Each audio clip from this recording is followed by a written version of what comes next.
베드로의 설교가 계속됩니다. 이제 그 설교의 핵심으로 들어갑니다. 예수님이 누구신지, 십자가와 부활이 무엇인지를 담대하게 선포하는 자리에 오늘 함께 서겠습니다. 사도행전 2장 22절부터 28절 말씀입니다. 이스라엘 사람들아, 이 말을 들으라.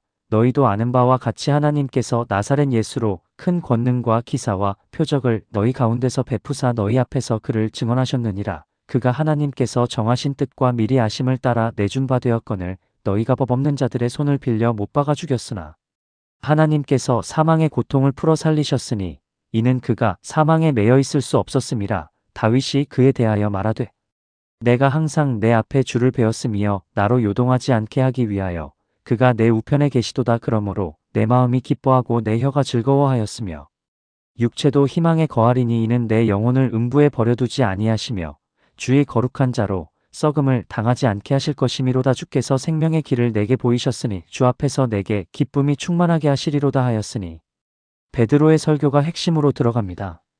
요엘의 예언을 통해 성령 강림을 설명했다면 이제 베드로는 예수님 이야기를 직접 꺼냅니다.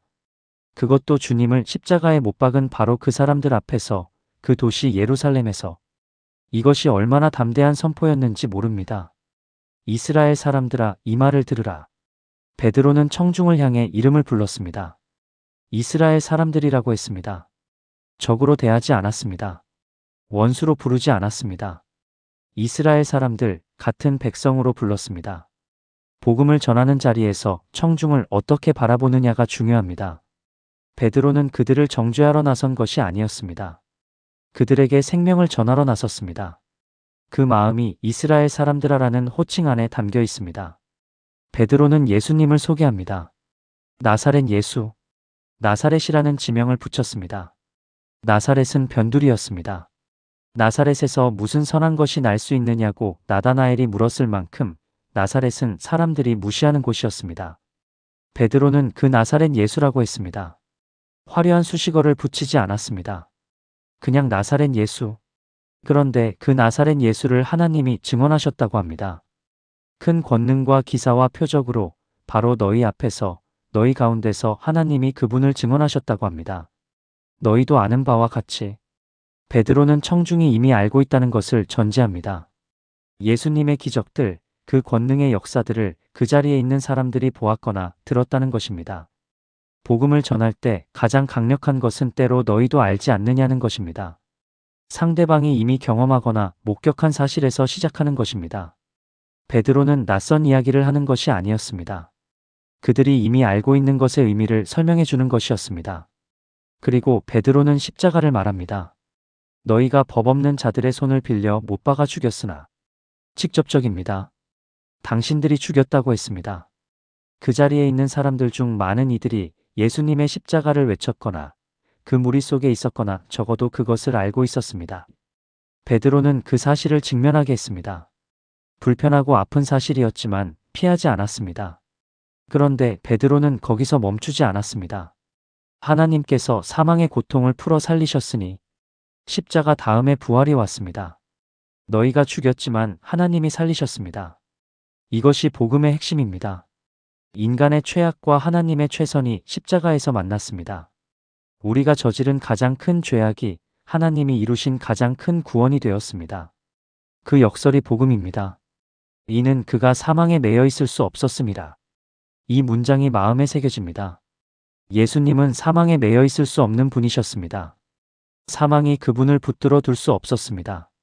무덤이 그분의 마지막 자리가 될 수 없었습니다. 죽음이 그분을 이길 수 없었습니다. 왜냐하면 그분은 생명 자체이셨기 때문입니다.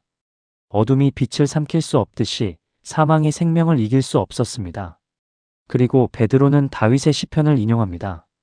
내가 항상 내 앞에 주를 베었으며 나로 요동하지 않게 하기 위하여 그가 내 우편에 계시도다. 다윗이 이 말씀을 썼을 때 그것은 다윗 자신의 고백이기도 했지만 동시에 오실 메시아를 가리키는 예언이기도 했습니다. 베드로는 그것을 예수님에 대한 예언으로 해석합니다. 다윗은 이미 예수님을 보았습니다. 성령의 감동으로 오실 그리스도를 미리 노래했습니다. 내 마음이 기뻐하고 내 혀가 즐거워하였으며 부활을 아는 사람의 마음이 이렇습니다. 기쁩니다. 혀가 즐거워합니다. 사망에 매여 있을 수 없는 주님이 살아계시다는 것, 그분이 내 우편에 계신다는 것, 그 사실이 마음을 기쁘게 합니다. 슬픔이 없는 것이 아닙니다. 어려움이 없는 것이 아닙니다. 그런데도 기쁩니다. 부활하신 주님이 우편에 계시기 때문입니다. 주께서 생명의 길을 내게 보이셨으니 주 앞에서 내게 기쁨이 충만하게 하시리로다. 이 말씀으로 오늘 본문이 끝납니다. 생명의 길을 보이셨습니다. 예수님이 바로 그 생명의 길이십니다. 요한복음 14장 6절에 내가 곧 길이요 진리요 생명이니라는 말씀이 여기서 메아리칩니다. 그 길을 아는 사람에게는 기쁨이 충만합니다. 죽음이 끝이 아니라는 것을 알기 때문입니다. 사망이 마지막 말이 아니라는 것을 알기 때문입니다. 베드로는 불과 며칠 전에 주님을 부인했습니다. 그런 베드로가 지금 부활을 선포하고 있습니다. 사망에 매여 있을 수 없었던 주님이 베드로도 그 절망에 매여 있을 수 없게 하셨습니다. 부활은 예수님만의 사건이 아닙니다. 그분을 믿는 우리의 이야기이기도 합니다. 우리도 사망에 매여 있을 수 없는 사람들입니다. 부활하신 주님이 우리의 생명이시기 때문입니다. 기도드리겠습니다. 주님, 오늘 베드로의 설교 앞에 섭니다. 십자가와 부활을 담대하게 선포하는 그 말씀이 오늘 저의 마음에도 울려 퍼집니다. 나사렛 예수 변두리에서 오셨지만 하나님이 증언하신 분, 인간이 못 박았지만 하나님이 살리신 분, 사망에 매여 있을 수 없었던 분. 그분이 저의 주님이심을 오늘 다시 한번 고백합니다. 주님, 십자가 앞에 섭니다. 베드로가 너희가 못 박아 죽였으나라고 했을 때 그 말이 저에게도 해당된다는 것을 압니다. 저의 죄가 그 십자가를 필요하게 했습니다. 저의 허물이 그 못을 박았습니다. 그 사실을 외면하지 않겠습니다. 그 자리에서 직면하겠습니다. 그리고 동시에 고백합니다. 하나님이 살리셨다고, 사망이 그분을 이기지 못했다고, 그 부활이 저의 구원이 되었다고, 그가 사망에 매여 있을 수 없었음이라. 이 말씀이 오늘 저에게 얼마나 큰 위로가 되는지 모릅니다. 주님이 사망에 매이지 않으셨다면 그분을 믿는 저도 결국 사망에 매이지 않을 것입니다. 지금 제가 어떤 어둠 속에 있든 어떤 절망 속에 있든 그 어둠이 저의 마지막이 될 수 없습니다. 부활하신 주님이 저의 생명이시기 때문입니다. 그 믿음을 오늘 더욱 굳게 붙잡게 하여 주시옵소서. 내가 항상 내 앞에 주를 배웠으며 다윗의 고백이 오늘 저의 고백이 되기를 원합니다. 항상 모든 순간 주님을 내 앞에 두는 삶을 살게 하여 주시옵소서. 주님이 내 우편에 계신다는 것을 알기에 요동하지 않는 사람이 되게 하여 주시옵소서. 어렵고 흔들리는 날에도 주님이 거기 계신다는 것이 저의 닻이 되게 하여 주시옵소서. 주께서 생명의 길을 내게 보이셨으니 그 길을 보여주셔서 감사합니다. 예수님이 그 길이심을 알게 하셔서 감사합니다. 그 길을 걸어가는 저의 발걸음마다 기쁨이 충만하게 하여 주시옵소서. 죽음이 끝이 아님을 알기에 오늘 이 하루도 소망 안에서 살아가게 하여 주시옵소서. 오늘 이 말씀 앞에 앉아있는 모든 분들을 주님께 올려드립니다. 절망 속에 사망에 매인 것 같은 느낌으로 살아가는 분들에게 사망에 매여 있을 수 없었던 주님의 부활이 새 힘이 되게 하여 주시옵소서.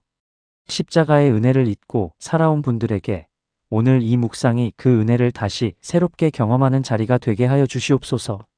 생명의 길을 아직 모르는 분들에게 이 말씀이 그 길로 이끄는 첫걸음이 되게 하여 주시옵소서.